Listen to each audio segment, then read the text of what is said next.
This podcast contains strong language and adult themes from the outset. Finding the funny. Finding the funny. With Ruth and Ange, finding the funny. Can you believe that on Saturday night we saw the return of the Whoa? I cannot believe it. I had so many messages from people saying, I am so excited that the Whoa is back. Danny is back. Danny's back on our screens with the Whoa.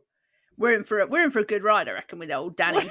We are in for a good ride. And I'm sure we will be able to pick up some other classic moments. I think we're going to get some gems. We're going to get some more gems from Danny and his Cockney accent. And exactly the Whoa. Yeah. Did you actually? I didn't actually watch it on Saturday, though. Did you? No, I didn't. No. I didn't watch it. It's going to be difficult, isn't it? Because it's going to clash with Saturday Night Takeaway, probably. Yeah. Did you watch that on Saturday? I didn't. We started it, and then we had to pop out and get milk, and then by the time I got back, and yada yada yada. But I will catch up. I will watch it. Yada yada. It honestly, it was.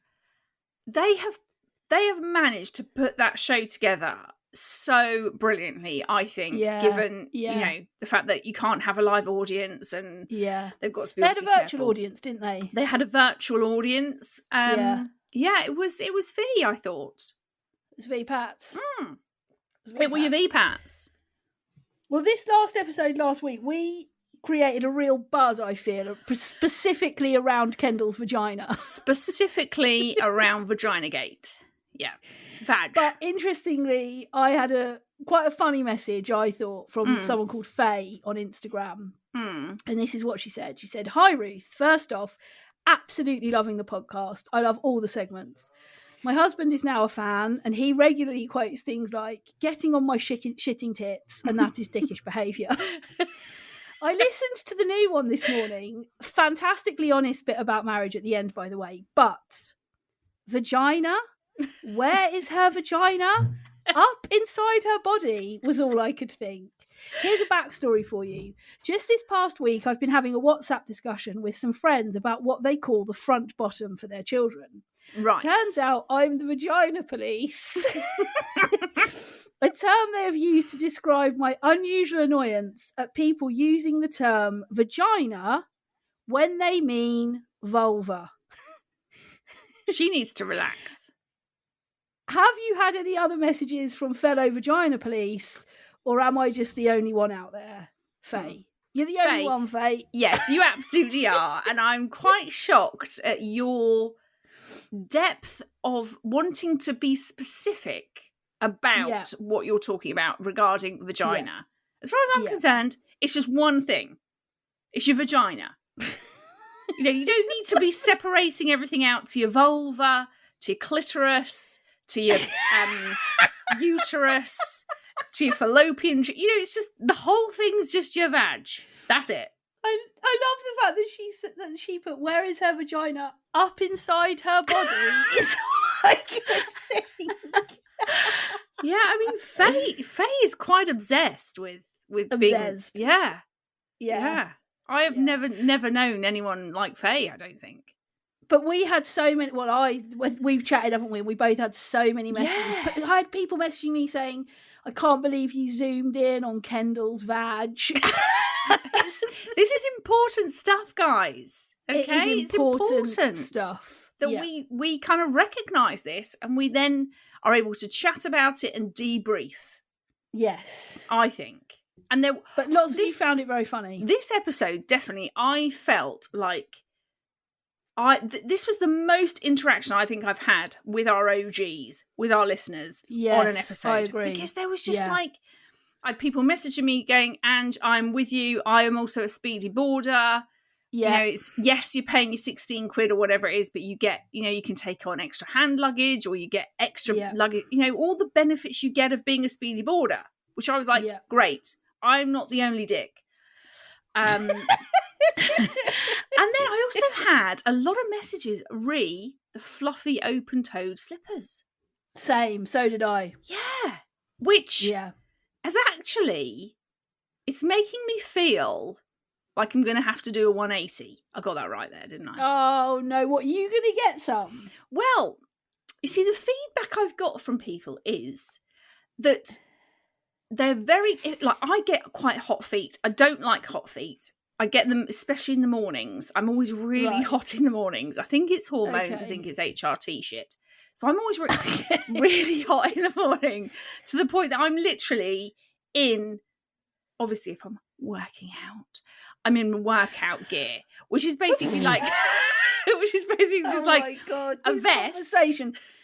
No, hang on. You are sounding like a class A twat in this conversation. Obviously, guys, if I'm working out, I'll be in my active wear. I'll be in my active I'll wear. be getting on the Peloton. Yeah. I actually did a great ride this morning with Cody. Yeah. Oh God. 30-minute 90s. Yeah. Honestly, Cody is absolutely my favourite Peloton wankery instructor person. Right. He is brilliant. Yeah, he's brilliant. Good to know. But anyway, I'm always quite hot. My feet get quite, and I hate hot feet. And the feedback I was getting from people is they are brilliant for that, because they just give you a bit of warmth, but not with the full on, my feet are on fire, they're sweating, I've got to take sock slippers off, everything. So I'm thinking I might have to invest in some to really be able to see if actually they are a good investment. Are you going to get Kim Kardashian's? No, I'm not spending zone? 85 fucking quid on them. No, they'll be... I think someone actually gave some good advice on that. They said, look, Ange, because you're new to the fluffy open-toed slipper, go for a sort of cheaper pair initially, see how you go, and then you can, apparently White Stuff have some very, very lovely ones, but obviously White Stuff prices. Well, we will wait with bated breath. I'll report back, guys. I will purchase a pair and see how my feet feel and if I've actually become a convert. Let's do La big question.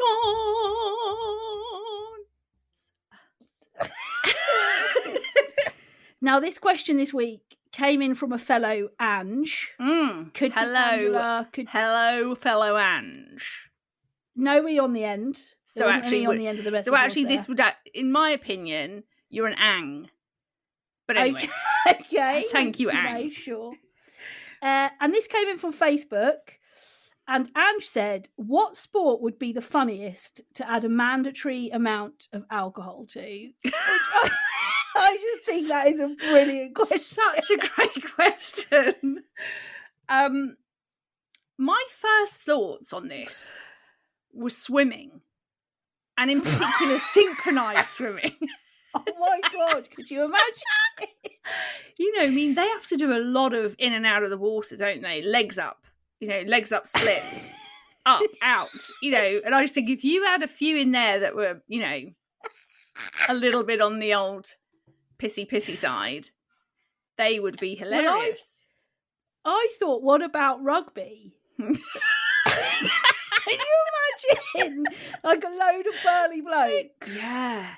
Couple of beers in them, 3 or 4 beers in the scrum. I mean, it would be absolutely hilarious. It would be, it would be carnage. I actually wonder whether it would turn into like an episode of EastEnders or something. Are you looking at me? What's your problem, mate? I wonder though if it would go the other way. Like they'd all just become a bit, a bit sort of softer, a bit more gentle. But all right, mate, come on, let's get in the scrum. Let's have a little cuddle down here. That I think it might go the other way. There'd be one rugby player who would be a happy drunk and would just be like, "Come here, come here, Jeff. Yeah, don't be pushing me out the scrum, mate. Come on, I fucking love you, man." I think that's how it could go. I think it would have the opposite effect. Yeah, because obviously rugby's quite a very manly, boisterous sport, and I think if they've all had a few bevs, they probably become quite the opposite. They become I love you drunks. Yes. Having a laugh, having a giggle. I love you. You're amazing. Let's have a cuddle.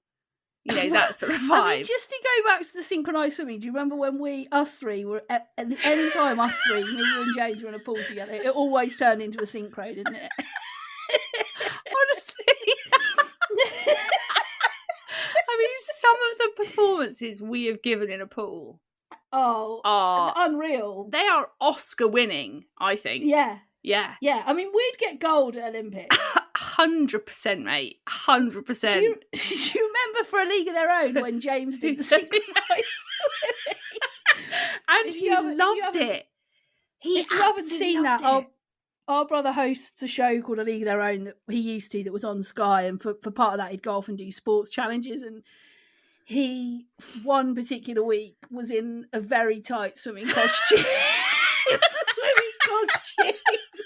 And was in the pool with a load of women who were synchronised swimmers. Yeah. And obviously had the swimming hat, the nose clip, had the whole shebang. Everything. Bit of makeup on his face. Yeah. Yeah. He loved it, didn't he? Oh my God. You could tell he was in his element. Oh yeah, he was having a whale of a time. Popping up out the water and then underneath, and then his legs would come up, then he'd do the splits, and he loved it. I tell you what though, synchronised swimming is quite the thing to watch. Oh, I love it. I absolutely love watching the synchronised swimming. Do you? Yes, I do. One, because it amazes me. I'm like, how the hell do you stay underwater for that long? I know. I mean, I think they're probably more like fish than humans. I think they've got some kind of, is it gulls? Is it gulls? Gills. Gills.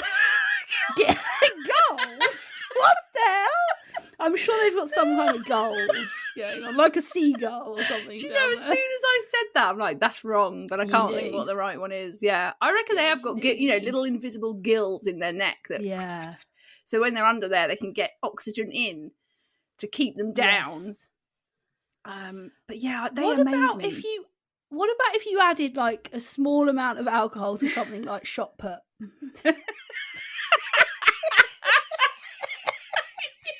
I mean, that could go seriously tits up, couldn't it?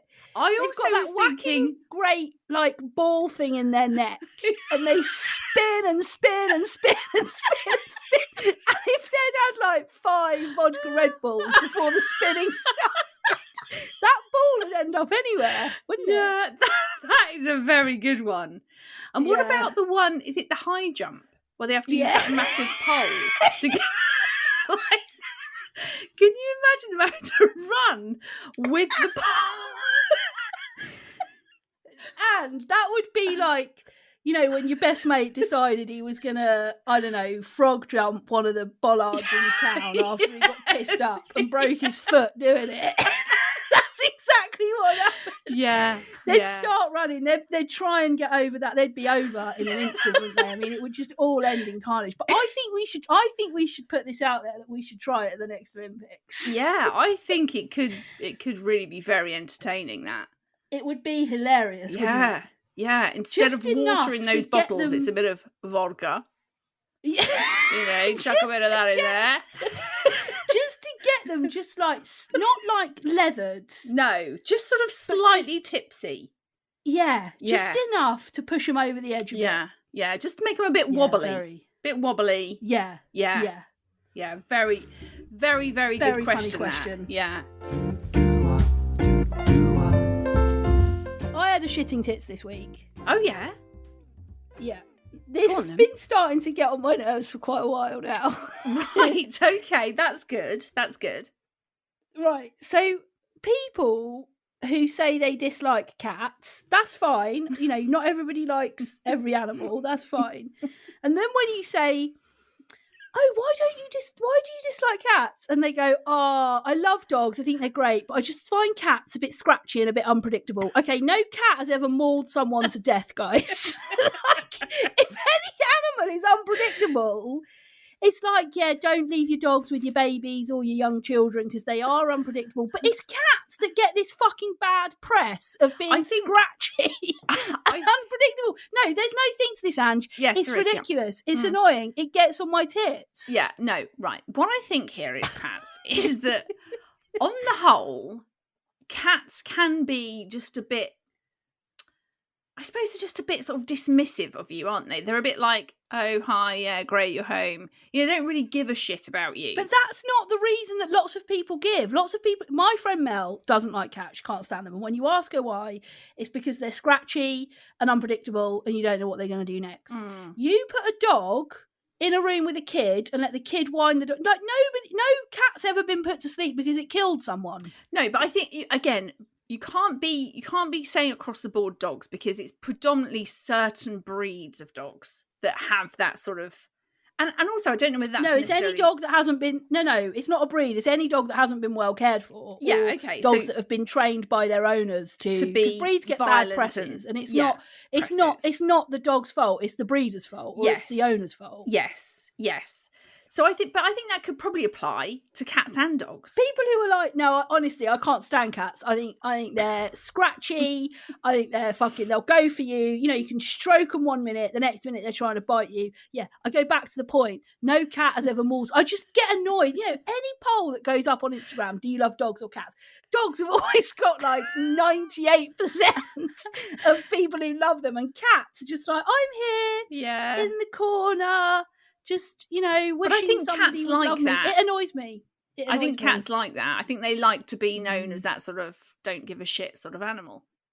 It annoys me. It gets on my tits. Well, fair enough, Pats. I hear what you're saying. Yeah, okay, that's it. Yeah. You've had your rant.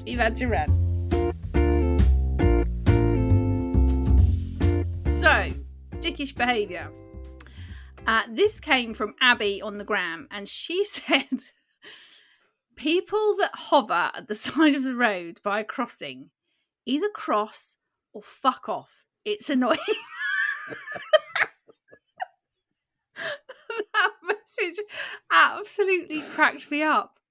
Yeah. It's true as well. It is. You're in your car, you think, oh, zebra crossing, shit, I better slow down. It's normally, I'm going to put it out there, it's normally like a gang of young people, isn't it? No, I don't agree with you, no. Well, most of the time, they're like half chatting, gonna cross, not gonna cross, like stood by the zebra crossing having a chat, and you don't really, and you're like driving up and you slow down, and you try and make eye contact with them, and they're not looking at you. Yeah. And you're sat in your car thinking, right, seriously, either cross, as Abby said, or fuck off to another part of the pavement, mate. You've got a lot of pavement to choose from. You don't need to be by the crossing. Why are you congregating in that square of pavement when you could literally be the other end of the street? But I actually have an issue just generally with pedestrians, because I've had it happen a lot. Wow. I actually just have an issue with people out on pedestrians, walks, to be honest. Just people that are walking when I'm driving. Because I think pedestrians, they think you ain't going to run me over. So they just... You think they've got a bit cocky? Yes. Right. It happened to me a couple of weeks ago. I came round a roundabout, and I was clearly indicating I'm coming up this bit of road, and this man just walked across the road. And I think he was going, yeah, you can't go because I'm crossing the road. And you ain't going to knock me over. And I actually wanted to knock him over. Guys, we've got her back. Asbo Ange is back. Asbo Ange is back. It's back. Was he at a crossing, or was he just in a random piece of road? And that's what I mean, just randomly dicing with their lives. That's what I think they're doing. There was no zebra crossing, so actually, legally, he shouldn't have been crossing the road because I was coming down the road in my vehicle. So he had no authority to be there. Exactly. Exactly. He was Jackie Weaver in that moment. He had absolutely no authority to cross that road, none whatsoever. No. And I sometimes just want to really just rev the engine, just to kind of go, move quick, because I will knock you if you don't move. Just a little bump on the thigh. Bang. Oh, sorry about that, Jeff. Maybe you should have We don't condone that. We do not condone that on this podcast under any circumstances. Just to caveat this, We do not condone a bump on the thigh for anyone whilst they're crossing the road. I would like to do it though sometimes. Obviously not to injure anyone, just to give them a little... Because I do think no pedestrians have, like you said, they've gotten cocky when it comes to crossing the road. There is no excuse for bumping any thighs with anyone. In a car or otherwise. I don't see nothing wrong. With a little bump on the thigh. I love the fact that you started that in like real cool American vibe and then went into with a little bump on the thighs. You know what I went there? Bump on the thighs there by do you know Ange Henry. Do you know the mode I went into for the end bit? Alan Partridge. Yeah, Partridge. Yeah. Yeah, I think that's the kind of song Partridge would sing. That was bump on the thighs. You're up with the Partridge. Next up, news. But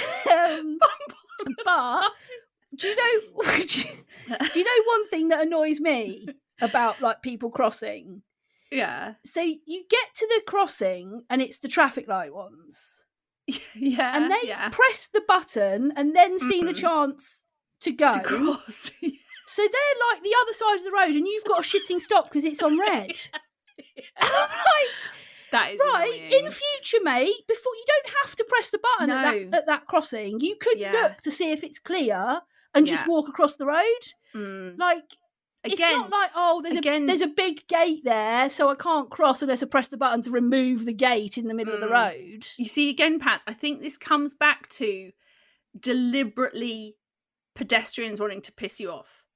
Right. It's their way of going, against us. I'm going to press the button, but then I'll be able to find a space to cross, and they'll still have to stop.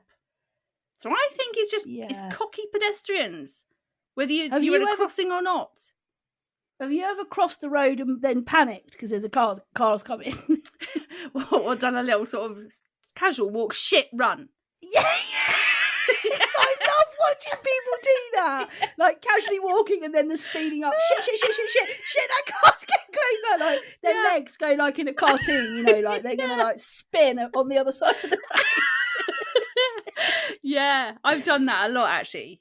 Again, I quite like it because I feel like I'm sort of dicing with death slightly. I did it once when we used to live in a flat years ago and Matthew and I just got together. Did you fall we over had an M&S or something? Across.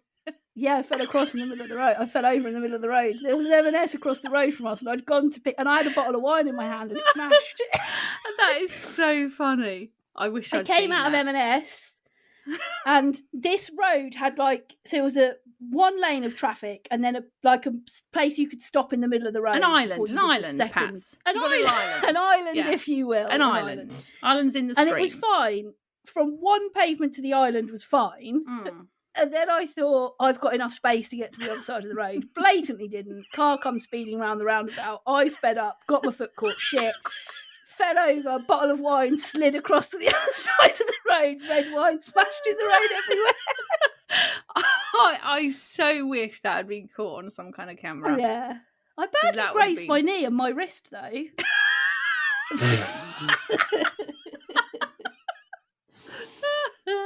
Anyway, great message, Abby. You're absolutely right. Yeah. Either cross or fuck off. It's annoying. Yes. And don't be a cocky pedestrian.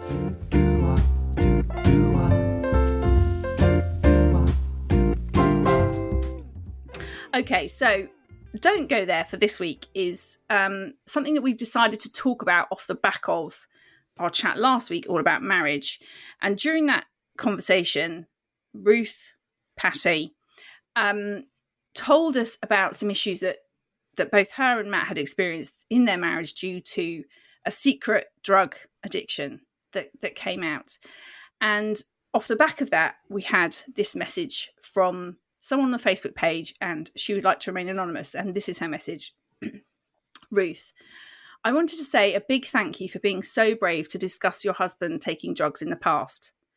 I too discovered my husband had a secret drug habit about 18 months ago. It totally took me by surprise, as he's not very sociable, so to find out he was addicted to cocaine totally floored me. I was totally oblivious to it and absolutely devastated. If it hadn't have been for the mood changes, angry outbursts, him staying up most of the night, and all of the money being spent, I would be none the wiser. I felt totally betrayed, and we separated for a good few months as a result of it. It was great to hear you talk about it. Though, as apart from James Argent talking about his addiction to cocaine recently, I don't hear many people talking about this awful drug. It opened my eyes to the massive drug problem our country has, as soon as I realised so many people were casually taking cocaine. I just hope people realise that these drugs can take a grip of you and truly destroy you and your family. I'm pleased to say my husband now has his life back on track after getting professional support. We are back together and are taking one day at a time. I still have a lot of trust issues as a result, and that is something we have to build on day by day. And yes, I think we would benefit now from couples counselling. We both live with the shame of it too, so thank you. I already feel better writing this to you tonight. Keep going with your podcasts. They brighten my day. So that was obviously a really difficult message, I imagine, for this person to send. And so we decided that maybe this was something we should talk about because it probably doesn't get talked about very often. And obviously with your sort of first-hand experience of this, Petty, we thought it would be good to tackle. So, like we kind of did with the menopause chat, I've got some little questions for you, so you can kind of tell us about what happened. So my first one was, like, how did you find out about sort of Matt's drug addiction? Yeah, just to say at the beginning of this, I've obviously told Matthew that I'm going to be talking about this, and he's totally happy, and we share our story quite publicly, and he feels comfortable with you sharing this. So Matthew's had an on and off drug addiction. He started smoking cannabis when he was 13. That's quite young, but quite a gateway drug. Cannabis can often be where it starts. And in the early days of our relationship, so we got together in 2010, and in March 2011, I had a suspicion that he was using cocaine, and he actually came in one night and he had some around his mouth, and I put it on my gum and my gum went numb. But he argued with me. I mean, this is the thing with addicts. They will argue, you know, you could tell them the sky was blue and they'd tell you it was green to get the substance that they need and what they want. And they will lie and argue with you, you know, till the cows come home, really. So we had, there was a few in the early days, and I was very clear with him that I really didn't like drugs, and you know, I really wanted him to sort of address these issues. And then slowly as time went on, I thought he'd address them. I probably knew deep down that something was going on. Anyway, we got married in 2012, and he was relatively well at that time. And Matthew will be celebrating 5 years clean September of this year. Amazing. And he's like a different person. It's like getting clean has totally transformed his life, really. So it was nearly 5 years ago, like 4.5 years ago, that it came out. And I came home one day, and we used to live in a flat, and our post would often be left for us outside our front door. And I picked up what I thought was a bank statement for both of us, and I opened it, and it said, "We're pleased to agree your £4,000 overdraft." And I was like, what the hell? Like, I sort of deal with all the kind of banking stuff, and I was like, we haven't applied for an overdraft. And I kept reading it, and then I looked at the top, and I realised it was addressed only to Matthew, and that it was for a bank account that I didn't even know existed. Right. And I sort of knew at that point, okay, this must be drugs, because of the kind of conversations we'd had early on in our relationship. Anyway, he tried to argue with me for about 45 minutes to an hour that it wasn't drugs, and he didn't know about this bank account, and he didn't know why there was an overdraft being. And he eventually said, okay, yes, I'll come clean, I'll be honest with you. And it's really interesting in those moments, because you almost feel like you're going crazy. Yeah. Addicts can be so believable, and probably to outsiders listening, they sort of think, oh, well, you know, that's stupid, you must have known it, you know. But they have a very, you know, they become very good very quickly at knowing how to hide things, knowing how to make up lies. You know, Matthew had got advances on his wages that I didn't know about, and he'd come up with the most elaborate stories when he got paid. If his money was down, he'd come up with the most and they were so elaborate that you sort of think, well, that must be true. Because there ain't no way you'd go making that up. So, yeah, I opened some posts, but it had been there probably since the beginning in much lower levels. It ramped up massively just before it sort of came out. He was taking cannabis and cocaine in his car on his own. And he tells a really sad story, actually, of the sort of final time that he did cocaine. He was in his car by himself and he was bawling his eyes out.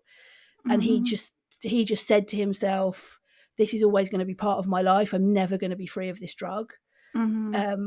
And he was really crying. And I think there's something quite dark in that, you know, cocaine is a party drug, but a little bit like the person that messaged us, when you find out that somebody's doing that by themselves, you know, they've got a real problem. Yeah. So, yeah, it came out about 4.5 years ago, and that's how I figured out what was going on.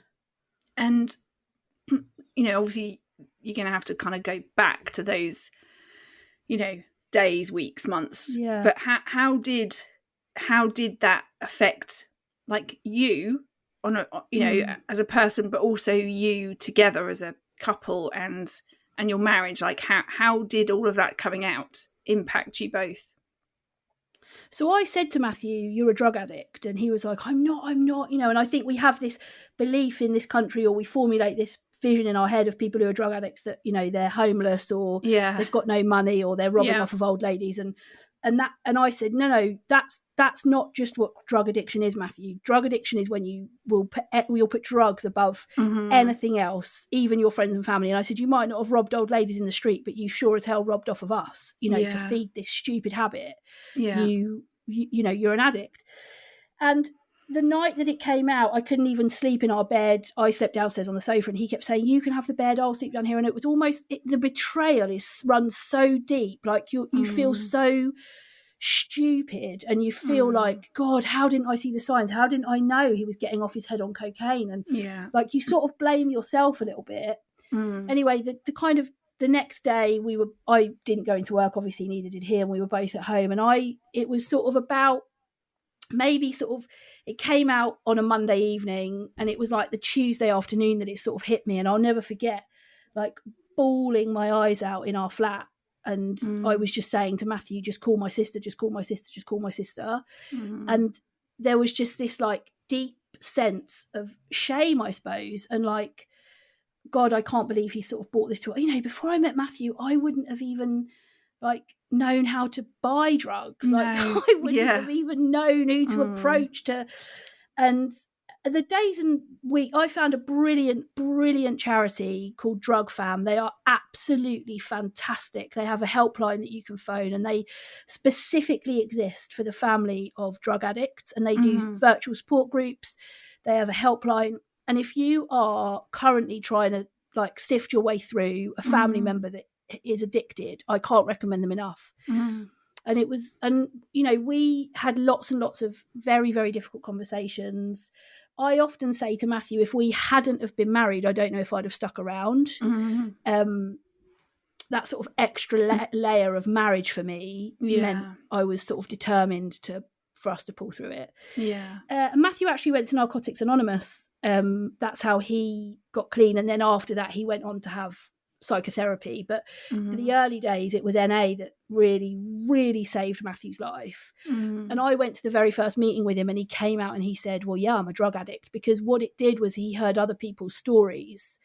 And NA say, look for the similarities, not the differences. And he saw and heard the stories of people who might have taken different substances, might have done it for different, you know, that might have got them in different ways, but the fundamental underlying reasons as to why people become addicted are often quite similar. Anyway, I phoned this organisation called Drug Fam, and this guy that I spoke to gave me some amazing advice. I put a tracker on Matthew's phone. Again, sounds very, very invasive. But I remember saying to this guy from this helpline, I'm his wife, not his babysitter. How the hell am I going to ever trust him again? And he said, well, lots of couples find it helpful if you put a tracker on your partner's phone. And that transformed my ability to be able to let him, because I had to also make a decision that if I was going to stay in this, I couldn't forever bring it up all the time. You know, I had to make a decision that I was going to work through it too. And I took his cash card off of him. He didn't have his cash card for nearly a year, and he had to I remember the first year it all came out in the September. That Christmas, he went shopping with his cash card, but with one of our closest friends so that he could go and buy presents. He had to give me receipts for everything. Yeah. Matthew had spent ages pretending he was getting petrol when really, and he'd say, oh, the chip and pin machine wasn't working at the petrol station, so I had to go and get cash out. And that would be his way that he'd then go and use drugs. So he didn't have his cash card. And I basically said to him, he changed his mobile number. He didn't see his friends for a really long time because they were, partly part of the problem. And I said to him, you can't have a foot in both camps. It's either all me or all that. And this is your decision. And I'm really grateful. And as is Matthew now, if you spoke to him, he would say he's so grateful for the love and support that he got from people around him. It's the best thing he ever did was, giving up drugs. Yeah, and I mean that was going to be my kind of final question was like how are you both doing now? How is life for you together, but also for Matt, and the kind of shift that's had to happen in order to kind of keep your marriage and keep you. How is life 5 years on? Well, I watched Matthew. I think you'd probably agree with this as well, Ange. I watched Matthew transform into somebody completely different. Totally, yeah. Be able to kind of weather life storms better. A new sort of level of, Matthew's always been very introverted, but a new sort of level of kind of confidence and self-belief. And, I've sat in so many NA meetings and people have shared that they'd be putting their shoes on and they'd burst into tears because they couldn't decide what shoes to wear. And they would, addicts will say things like, these are the type of feelings I didn't want to sit with. This is the whole reason why I turned to drugs, because I don't. And often when you're in an NA meeting, they'll be like, this is like normal shit that everyday people feel all the time. And I don't know how to deal with this. And the escapism and the numbness of drugs is such a pull for people who have never sat and dealt with perhaps past hurts or griefs or difficulties.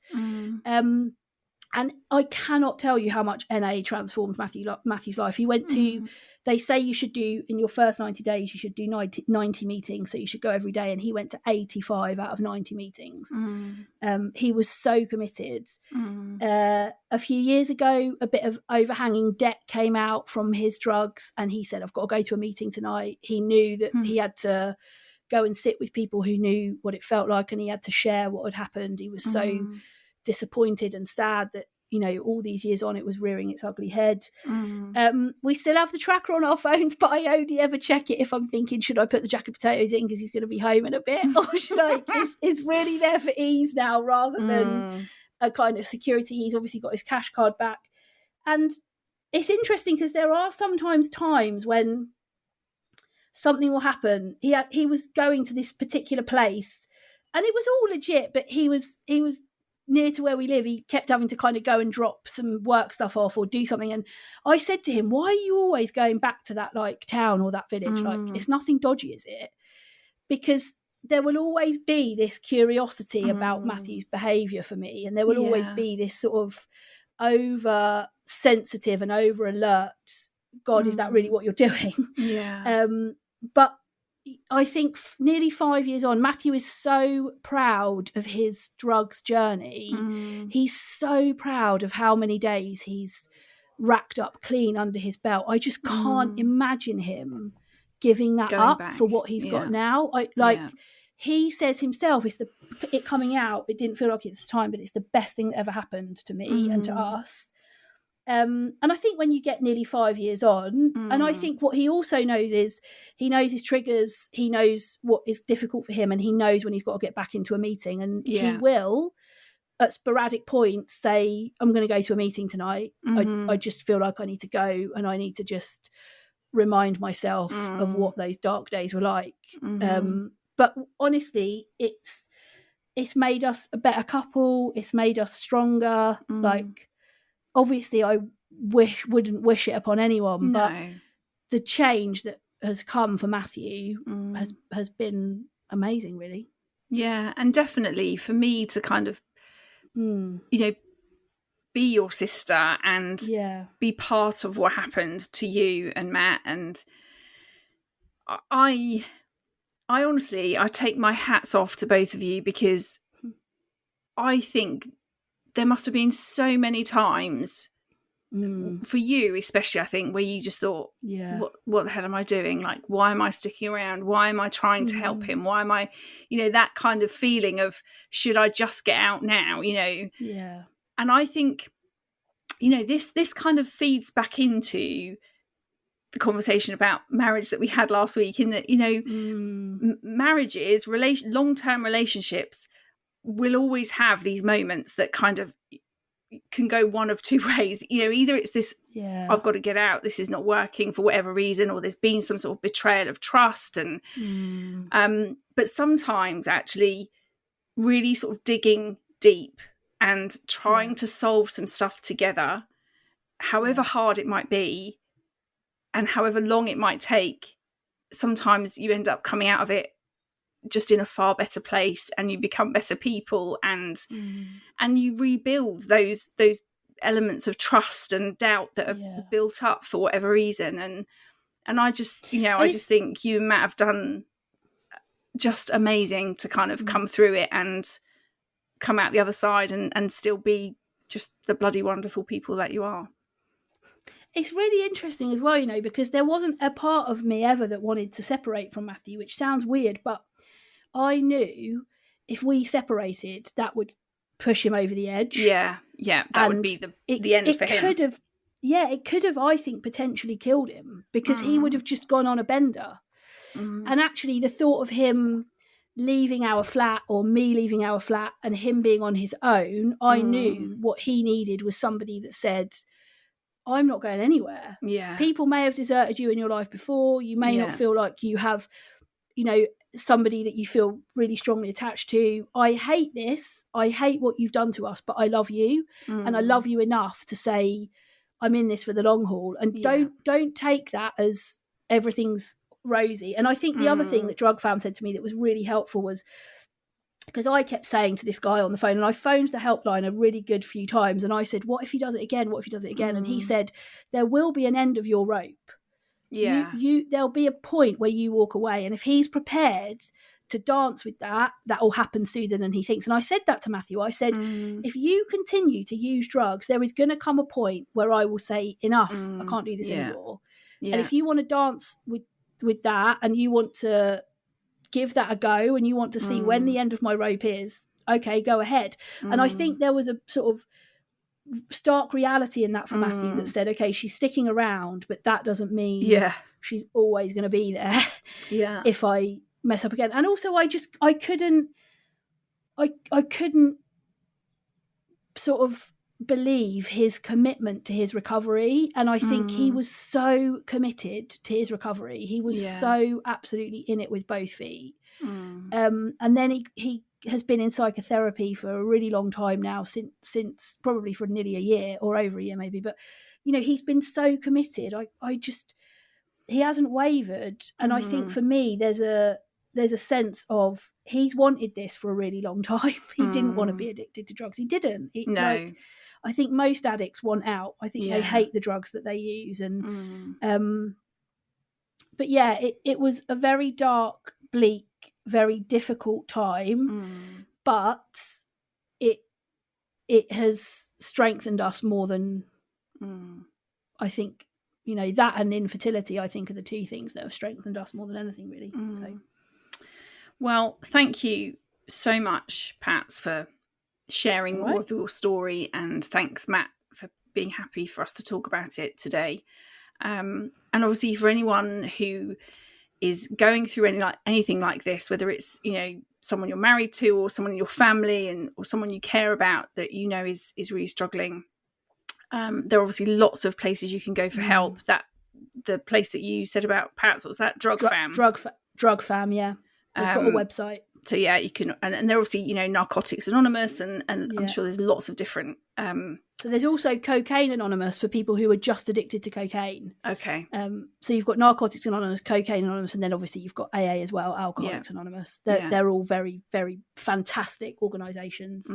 So get help for yourself, or if you want to get help to help someone else, there are lots of things out there. And thank you for listening this week. And we hope you've enjoyed it.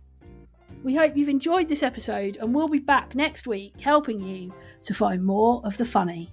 Yeah.